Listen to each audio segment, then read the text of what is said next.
This is Daily Armenia, ＳիվիլNeթ's daily news digest. Here's what's making headlines in Armenia today.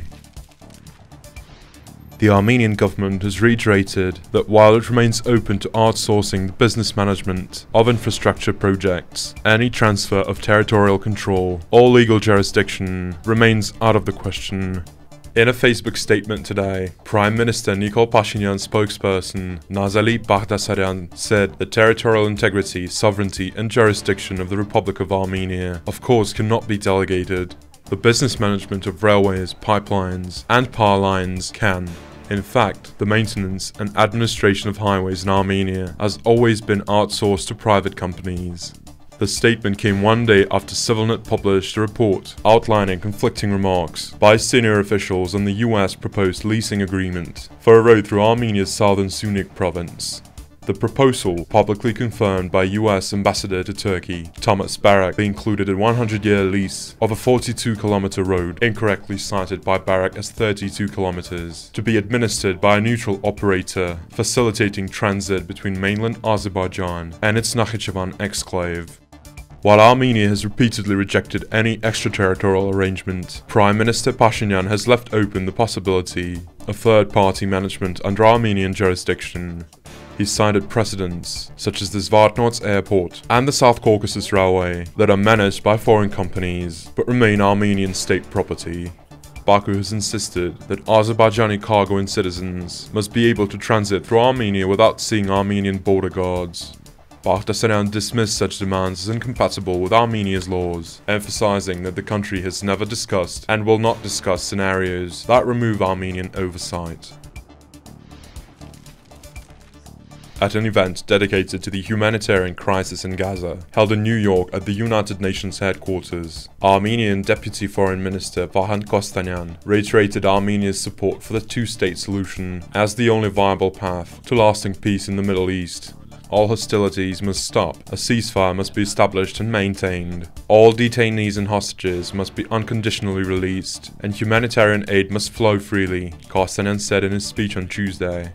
Negotiations based on the two-state solution are essential for stability, peace and prosperity, both for Palestinians and Israelis. While condemning the Hamas attack on October 7, 2023 as horrendous, Kostanyan highlighted Armenia's recognition of Palestinian statehood in June 2024, the establishment of diplomatic relations and humanitarian aid sent to Gaza after an agreement between Prime Minister Nikol Pashinyan and Egyptian President Abdel Fattah al-Sisi. Kostanyan also announced that Armenia's Matenadaran manuscripts repository will temporarily host endangered elements of Palestinian cultural heritage. Drawing on its own experience of war, Armenia continues to support the Palestinian people despite limited resources, Kostanyan said. He also mentioned the importance of protecting Christian communities and preserving religious heritage in both states, calling for respect to the historic status quo in Jerusalem. Relations between Armenia and Israel remain strained. Armenian society is deeply discontent with Israel's military and political support of Azerbaijan, including arms shipments used against Armenians during the 2020 war and the 2023 ethnic cleansing in Nagorno-Karabakh. Tensions are further complicated by growing pressure on members of Jerusalem's centuries-old Armenian community, particularly over land ownership disputes in the Armenian quarter of the Old City. There are increasing concerns that even this small stronghold of Armenian Christian heritage is being pushed out. Armenia will launch a mandatory health insurance system next year, ending years of delay and setting the stage for a sweeping overhaul of the country's healthcare financing model, Health Minister Anahit Avanesyan announced today in an interview with Factor TV. The reform, long in the making, aims to ensure universal coverage by 2027.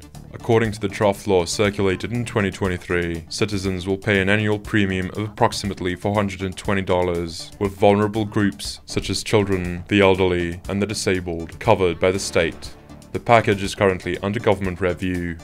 Plans for mandatory health insurance were first presented in 2019 by then Health Minister Arsen Torosyan, who proposed a system funded through a 6% payroll tax.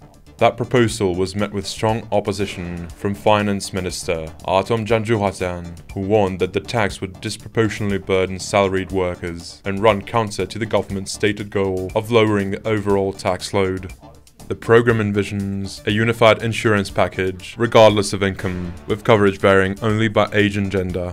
To qualify for benefits, insured individuals must also undergo annual preventive medical checkups. Armenia's public health expenditure remains among the lowest in the region, with just 1.4% of the GDP.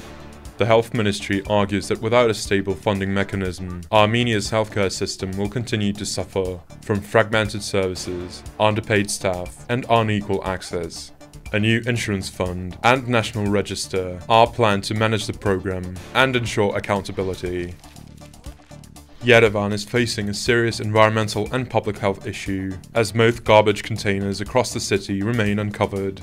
In the summer heat, the problem worsens, with residents dealing with foul smells, pests, and health risks. Watch our latest video report to see how this affects daily life and what's being done about it.